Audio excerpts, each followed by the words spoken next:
तो अपनी बाइक में आ रही है फ्यूल की वार्निंग। लास्ट राइड के बाद से अब बाइक निकली है 2 हफ्ते बाद। तो सबसे पहले फ्यूल डलवाएंगे धौला कुआं से, फिर कंटिन्यू करेंगे। बहुत छोटी सी राइड कर रहे हैं इस बारी, क्योंकि ज़्यादा लोग भी नहीं है, लेट भी शुरू कर रहे हैं। फिर अपने गोप्रो में भी कुछ अपडेट करे हैं, तो वो भी बताता हूँ क्या अपडेट करे हैं। वैसे मैंने लास्ट व्लॉग में आवाज़ सुन ली थी, आवाज़ एक नंबर आ रही थी। अभी मेरे को थोड़ा सा डाउट है, जब तक सन नहीं निकला, जो गोप्रो में अपडेट हुआ है उसकी वजह से फुटेज अभी कितनी शेकी आ रही होगी, कितनी ग्रेनी आ रही होगी, वो तो बाद में फुटेज देख के ही पता लगेगा। तो 34 की रेंज दिखा रहा है और हम इसी के साथ पेट्रोल पंप पहुंच गए। ये अपन डलवाते हैं, खाली पड़ा है, फटाफट से डलवाते फ्यूल। इसको हटाओ, वार्निंग को फुल कर दो, फुल एंटी फिल्टर।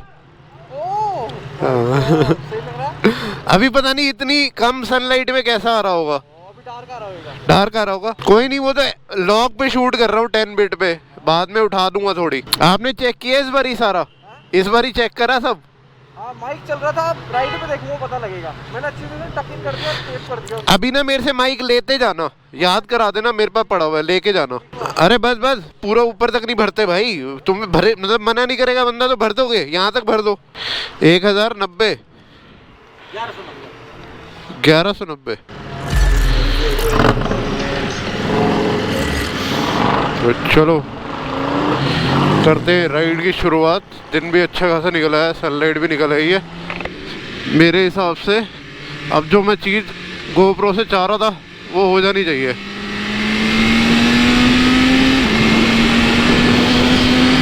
मैंने लास्ट राइड में बोला था, 2 हफ्ते पहले की बात है, कि सर्दियाँ धीरे धीरे जा रही हैं और 2 हफ्ते तक चली जाएंगी। बट 2 हफ्ते पहले जैसे मामला था वैसे ही है, अभी भी ठंड कम नहीं हुई है।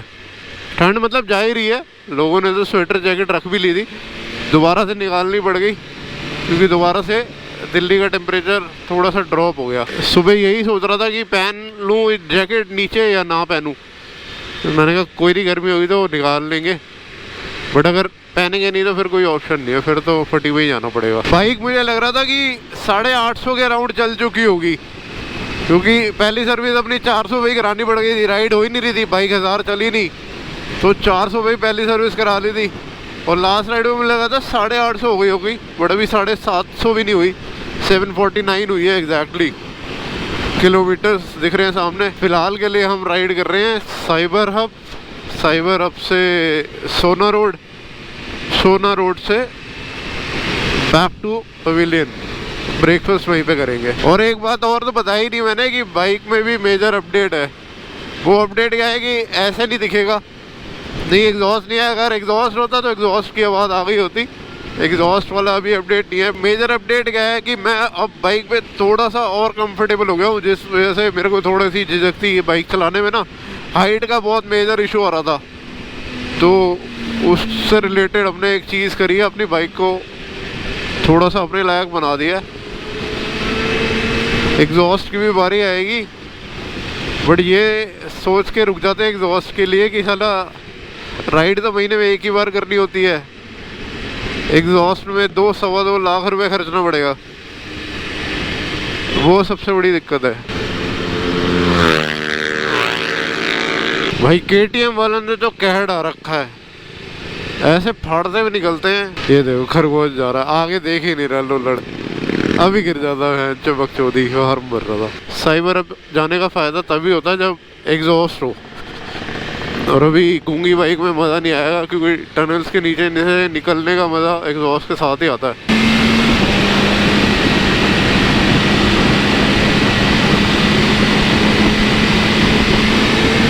टनल में बिना एग्जॉस्ट के कोई फील नहीं आ रही।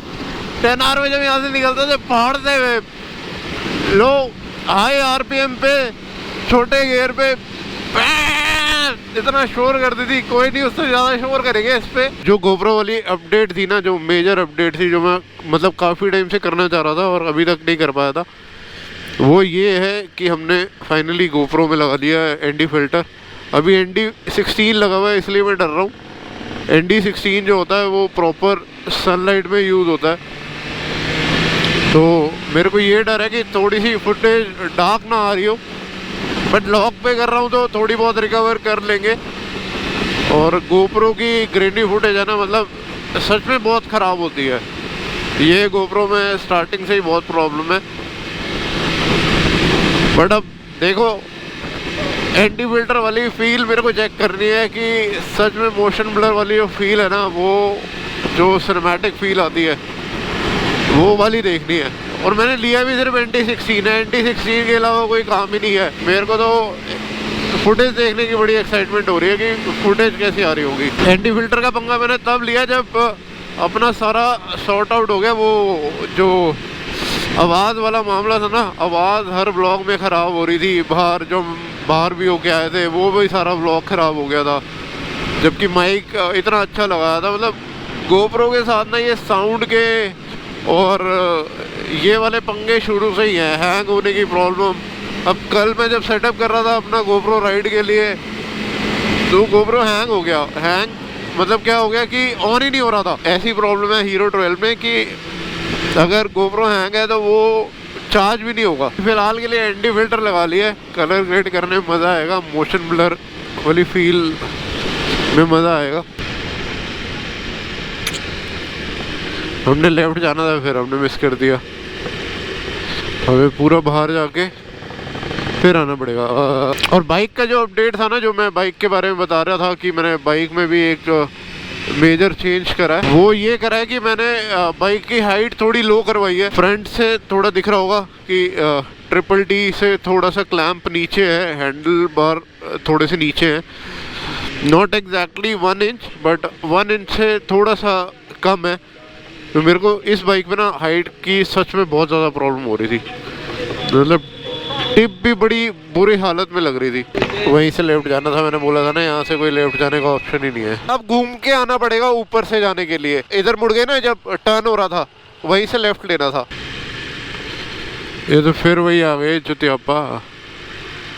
इधर से ही ले ले फिर रॉन्ग साइड। यहाँ से भी रास्ता उधर ही जा रहा है वैसे तो।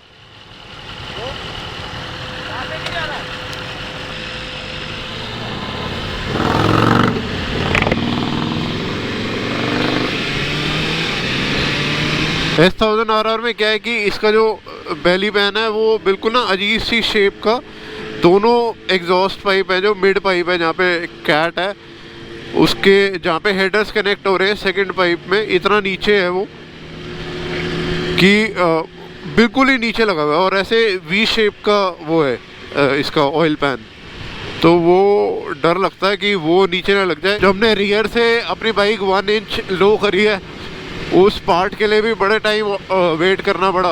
वो BT मोटो से ऑर्डर किया था 1 इंच लोअरिंग ब्रैकेट, तो वो इंस्टॉल करना भी थोड़ा कॉम्प्लिकेटेड था। वो भी मैंने बिल्कुल सामने खड़े होकर इंस्टॉल करवाया, और साथ के साथ ही हमने आगे से भी करा। आगे से अभी थोड़ा सा और कर सकते हैं, तो वो इस राइड के बाद करवा लेंगे। उसमें कोई इतना कुछ नहीं है, जस्ट 2-3 स्क्रू लूज करने होते हैं ट्रिपल-D में, और मतलब प्रिसाइजली करना होता है बहुत ज़्यादा। फ्लिक करने में प्रॉब्लम ना आए, मतलब ट्रैफिक में फ्लिक करने में बाइक को प्रॉब्लम ना आए, वैसे भी कोई प्रॉब्लम नहीं आ रही। बाइक पूरी फ्लिकेबल है, क्योंकि जितनी आप बाइक लो करी जाओगे उतना आप ड्रैग सेटअप की तरफ बढ़ते जाओगे। मतलब ड्रैग ओरिएंटेड हो जाएगी उतनी ही बाइक जितना आप नीचे करी जाओगे। तो रीज़न यही था पूरी 1 इंच आगे से नीचे ना कराने का, कि एक बार चला के देख लूँ कि स्टीयरिंग ज़्यादा भारी तो नहीं हो रहा, क्योंकि जब आप फ्रंट से ज़्यादा नीचे करी जाओगे तो स्टीयरिंग भी भारी होता जाएगा। बट ऐसा कुछ भी नहीं हुआ, कोई भी डिफरेंस नहीं आया मुझे, तो कोई डिफरेंस फील नहीं हुआ इतना सा लो करने का। तो थोड़ा सा और करा सकते हैं। तो अब ठीक है, अब अपना एक पूरा फ्लैट फुट हो रहा है और मज़ा आ रहा है बाइक चलाने में। बैक पैर भैया के भी बोल बोल के Z900 से वो पैशन स्प्लेंडर वाले मिरर्स हटवाए हैं, स्टेल्स मिरर्स लगवाए हैं Z900 में। अब थोड़ी बाइक की लुक आ रही है। पहले तो बेड़ा ही गर्क करा हुआ था इन्होंने बाइक का। बेड़ा गर्क क्या करा हुआ था, पहले सैडल बैग लगाए हुए थे, लोहे के फ्रेम लगाए हुए थे, गंदे से शीशे। अभी भी मेरे को इनका जो वो दाना वाला इंजन गार्ड है वो चुभता है। टेल लगी हुई थी, गंदी थी, अब टेल भी क्लीन लगती है। अब फील आती है बाइक की।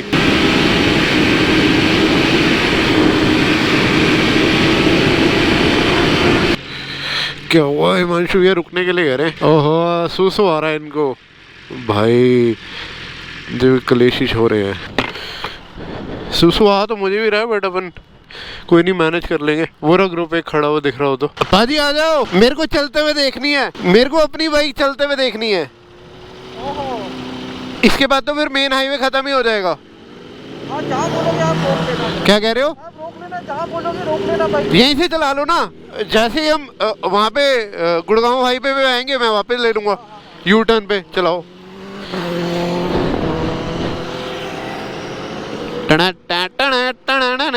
एक मिनट, 1 2 3। रवजोत पाजी चला रहे हैं मेरी बाइक और मैं चला रहा हूँ रवजोत पाजी की KTM 390।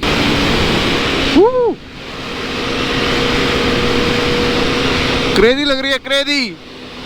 पाजी अंडर वैली एग्जॉस्ट ही लगाएंगे और बिल्कुल super clean look, super.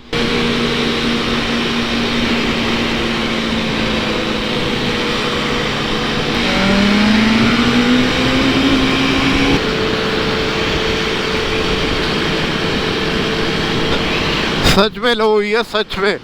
Front से दिखाता हूँ, फ्रंट से तो बहुत ही लो लग रही है चलती हुई। मतलब और एग्रेशन आ गया बाइक में, ऐसा लग रहा है इतनी नीचे होने के बाद। ये बहुत स्मूथ है यार KTM। Brakes are good, brakes भी अच्छे हैं, ब्रेक्स भी अच्छे हैं।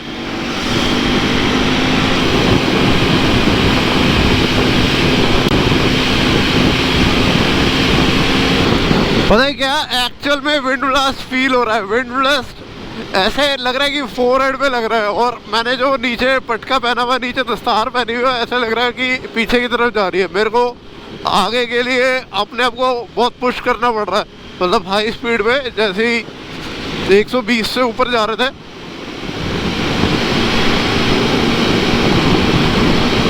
रैप कराई हुई नाडुगरे में। अपनी 10R के बाद लोगों को अकल आई गई कि एक्चुअल में कैसे रैप होनी चाहिए। नहीं तो पहले तो बाइक्स की रेड मिल रखी थी, रंग बिरंगे रैप बाइक्स को, मतलब ऐसे ही बदसूरत रैप करते थे।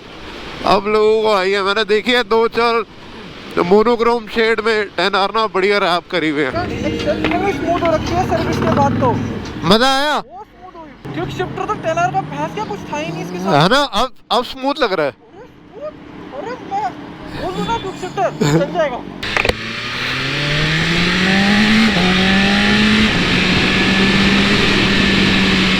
रवजोत पाजी भी ब्लॉग्स को लेके काफ़ी टाइम से परेशान हो रहे थे। इनके भी 4-5 ब्लॉग्स ख़राब हो चुके हैं। कभी ओवर ब्राइट हो जाता है, कभी कैप्चर ही नहीं होता, कभी साउंड की प्रॉब्लम आ जाती है। ये गोप्रो के साथ ना सेटअप बनाना बहुत ही बुरी मुसीबत है। मतलब अगर आपने गोप्रो चेंज करा है या कुछ भी नया सेटअप करा है ना, तो उस टाइम पे भसड़ आएगी आएगी। आपको ट्राई करने पड़ेंगे। 2-4 ब्लॉग्स तो ख़राब होते ही होते हैं। अभी देखो मेरे 4-5 ब्लॉग, जबकि मैंने गोप्रो 12 पे शिफ्ट किया और नया माइक लगाया, तब भी 4-5 ब्लॉग ख़राब हो गए। लॉन्ग राइड वाला भी ऑडियो ख़राब हो गया। वो तो मैंने बहुत ज़्यादा ऑडियो प्रोसेस करी। रॉ सुन लोगे ना तो मतलब वो तो सुनने के लायक भी नहीं है, समझ नहीं आएगा कुछ। तो अपनी मोटो व्लॉगिंग सेटअप की क्विक डिटेल्स मैं आपको देता हूँ। मैं शूट कर रहा हूँ गोप्रो हीरो 12 पे, आगे लगा हुआ है Insta360। मैं 50 FPS पे शूट कर रहा हूँ। शटर स्पीड मैंने रखी हुई है 100। ISO है मेरा 100 से 800 के बीच में ऑटो पे, और सुपर वाइड व्यू पे शूट कर रहा हूँ, हाइपर वाइड पे नहीं कर रहा हूँ। हाइपर स्मूथ जो है वो मैंने ऑन किया हुआ है, और बिट रेट जो है वो 10 पे है। अगर आपका गोप्रो 10 बिट पे रिकॉर्ड करता है तो मैक्सिमम बिट रेट पे ही रिकॉर्ड कीजिए। और मैंने गोप्रो हीरो 12 पे लगाया हुआ है ND16, ताकि मोशन ब्लर वाली फील आए। तो ये सेटिंग्स आप कर सकते हो। मैं पहुंचने वाला हूँ अपनी ब्रेकफास्ट लोकेशन पे। इसी के साथ ब्लॉग को समाप्त करते हैं। अगर आपको कंटेंट लगे तो यू कैन सब्सक्राइब। अब मैं सब्सक्राइब करने के लिए नहीं बोलूँगा, ये मेरा आखिरी ब्लॉग है जिसमें मैं बोल रहा हूँ सब्सक्राइब करने के लिए। वैसे व्लॉग्स तो अगर राइड्स होती रही तो व्लॉग्स भी आते रहेंगे।